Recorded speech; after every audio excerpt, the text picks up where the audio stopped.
پھر آپ نے فرمایا کہ یہ جو قانون نافذ کیا جاتا ہے، اسلام میں قانون کو شریعت کہتے ہیں، اس قانون کے نفاذ کے 5 بڑے بڑے مقاصد ہیں، انہیں مقاصد شریعت کہا جاتا ہے۔ یہ 5 ہیں: الحفاظ علی النفس، جان کی حفاظت، جان کسی کی بھی ہو، اس میں مسلم غیر مسلم کالے گورے کسی ذات پر کوئی تمیز نہیں، ہر ایک کی جان اتنی ہی قیمتی ہے۔ حفاظ علی النفس، حفاظ علی العرض، عزت کی، آبرو کی حفاظت، نسل کی حفاظت، یہ قانون کی ذمہ داری ہے۔ حفاظ علی المال، مال کی حفاظت، حفاظ علی العقل، عقل کی حفاظت، عقل کی حفاظت۔ دنیا میں اگر اتنا شور مچا ہوا ہو، وہ ڈش اینٹینا کے راستے سے ہو، کہ انسان تنہائی میں 2 منٹ اپنے ساتھ، 1 لمحہ اپنے ساتھ بات نہ کر سکے، اتنا شور ہو باہر، پریس کا، ریڈیو کا، ٹی وی کا، ڈش اینٹینا کا، اس قدر شور ہو کہ اپنی آواز بھی انسان کو سنائی نہ دے، تو عقل کی حفاظت نہیں ہو سکتی۔ پھر بچے کو صحیح معلومات ہم نہیں پہنچا سکتے، وہ صحیح سوچ کی طرف، فکر کی طرف آگے بڑھ نہیں سکتا۔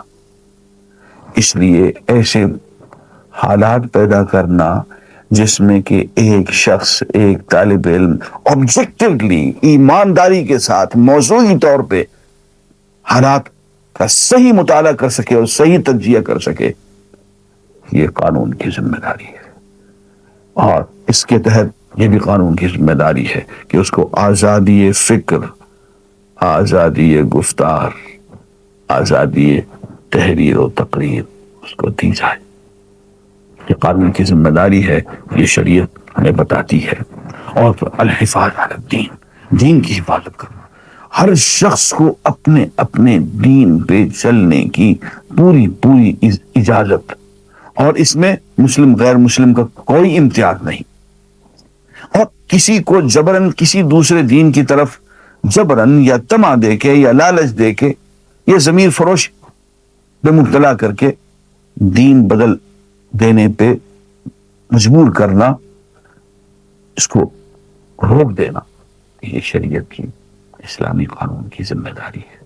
تو ریاست مدینہ جب وجود میں آئی تو حضور اکرم صلی اللہ علیہ وسلم ان سب باتوں کو بروئے کار لائے، اور اس کا عملی نفاذ صرف قانون بنا دینے سے نہیں ہوتا ہے۔ اگر قانون بنا دیا جائے اور اس کے نفاذ کے لیے ہوم ورک نہ کیا جائے تو قانون رسوا ہو جاتا ہے۔ قانون کے نفاذ کے لیے سب سے اہم ضرورت یہ ہے کہ تعلیم و تربیت کا ایک ایسا نظام ہو جس میں کہ صحیح تعلیم ہو، متوازن تعلیم ہو، دین بھی ہو، دنیا بھی ہو۔ اور اصل علم وہی ہوتا ہے جو ایک دنیا دار کو دیندار بنا دے اور دیندار کو دنیا میں باعزت طور پہ چلنا سکھا دے۔ اس میں کوئی ایسا پوائنٹ آتا نہیں ہے جہاں پہ کہ ہم امتیاز کر سکیں کہ یہاں سے دین شروع ہوگا، یہاں سے دنیا شروع ہو گئی۔ میں حرم میں کھڑا ہو کے تہجد پڑھ رہا ہوں اور مجھے خیال آ گیا کہ میرا فلاں دوست جو ہے، فلاں آفیسر جو قریب سے گزر رہا ہے، اگر مجھے دیکھ لے تو کیا ہی اچھا ہو، لیجیے ابھی میرا تہجد جو ہے یہ دینداری ہو، یہ دنیا داری ہو گیا۔ حرم میں کھڑا ہوا، کعبہ کے سامنے میں نوافل پڑھ رہا ہوں، اور ذرا سی اس میں ریاکاری آ گئی، اللہ کی بجائے کسی اور کو راضی کرنا مقصود ہو گیا، تو یہ دینداری نہ رہی، یہ دنیا داری ہو گئی۔ ہاں بھائی، میں دکان پہ بیٹھا ہوا سودا تول رہا ہوں اور پیسے کما رہا ہوں، پیسے گن رہا ہوں، مگر اس نیت سے کہ والد صاحب کے حقوق پورے کرنے ہیں، والدہ کے حقوق پورے کرنے ہیں، وہ ایک ہمسایہ بیچارہ بیمار پڑا ہوا ہے جس کا جا کے علاج کرانا ہے، تو یہ میرا سودا تولنے کا عمل جو ہے یہ دنیا داری نہیں ہے، یہی دینداری ہے۔ اس لیے اسلام کے اندر کوئی پوائنٹ آف ڈسٹنکشن ہے ہی نہیں جہاں آپ کہہ سکیں کہ یہ دنیا کا کام ہے اور یہ دین کا کام ہے۔ بہت مرتبہ ایسا ہوتا ہے کہ ہم تبلیغ کر رہے ہوتے ہیں اور ہم دنیا داری کر رہے ہوتے ہیں، اور بہت مرتبہ ایسا ہوتا ہے کہ ہم دیکھنے میں دنیا داری کر رہے ہوتے ہیں لیکن ہم عبادت کر رہے ہوتے ہیں، جہاد کر رہے ہوتے ہیں۔ آپ دیکھا نہیں آپ نے یہ لوگ جو عرب گئے وہاں بیچارے، ملیشیا میں، انڈونیشیا میں، ساؤتھ ایسٹ ایشیا میں گرم مسالے کی تجارت کرتے رہے، تجارت کرنے گئے اور دین پھیلا کے آ گئے۔ آپ نے ملیشیا میں، انڈونیشیا میں، ساؤتھ ایسٹ ایشیا میں آپ نے فوجیں بھیجی تھی۔ دنیا میں جہاں مسلمانوں کی تعداد سب سے زیادہ ہے وہاں آپ ایک بھی فوجی مہم نہیں بھیج سکے، سب کے سب تجارت کے راستے سے انہوں نے اسلام قبول کیا ہے۔ تو ان کی تجارت کیا ہوئی؟ ان کی تجارت عبادت تھی، جہاد تھی۔ اور آج ہمارے مبلغین صاحبان بڑی بڑی تنخواہیں لے کے فلاں ادارے کے تحت، فلاں ادارے کے تحت، فلاں ملک میں تبلیغ فرمانے جا رہے ہوتے ہیں۔ خدا کی قسم ان سے اکثر لوگ دنیا داری کر رہے ہوتے ہیں۔ وہ نام تبلیغ کا ہوتا ہے، نہ وہ دین نہیں ہوتا ہے، وہ دنیا داری ہوتا ہے۔ اس لیے کسی ایک عمل کے بارے میں آپ نہیں کہہ سکتے کہ یہ دینی عمل ہے، کسی ایک عمل کے بارے میں آپ نہیں کہہ سکتے کہ یہ دنیاوی عمل ہے۔ کوئی عمل دنیاوی نہیں ہوتا ہے، کوئی عمل دینی نہیں ہوتا ہے، اس کا تعلق اس نیت سے ہے جو آپ کے دماغ میں ہے اور آپ کے دل میں ہے۔ جو عمل آپ اللہ کی رضا کی خاطر کریں گے وہ دین ہوگا، اور جس عمل میں اللہ کی رضا نہیں ہوگی وہ بے شک حج ہو، زکوٰۃ ہو، روزہ ہو، نماز ہو، وہ دین نہیں ہوگا، وہ دنیا ہوگی۔ اس لیے ہمارے یہاں دین اور دنیا کی تمیز ہے ہی نہیں۔ بہت غلط ہیں وہ لوگ جو یہ کہتے ہیں کہ صاحب تم یہ دنیاوی عمل چھوڑ دو اور دین کی طرف آ جاؤ۔ یہ اسی دنیا کو دین بنا دو، اسی دنیاوی عمل کو عبادت بنا دو، اسی کو جہاد بنا دو۔ کیوں نہ ہو کہ ہماری زندگی کا ایک ایک لمحہ، ایک ایک سانس اس کی عبادت بن جائے، کیوں نہ ہو کہ ہمارا کاروبار جو ہے ایک طویل سجدہ بن جائے، ہمارا دفتروں میں بیٹھ کے فائلوں پہ فیصلے لکھنا جو ہے وہ جہاد بن جائے، وہ عبادت بن جائے۔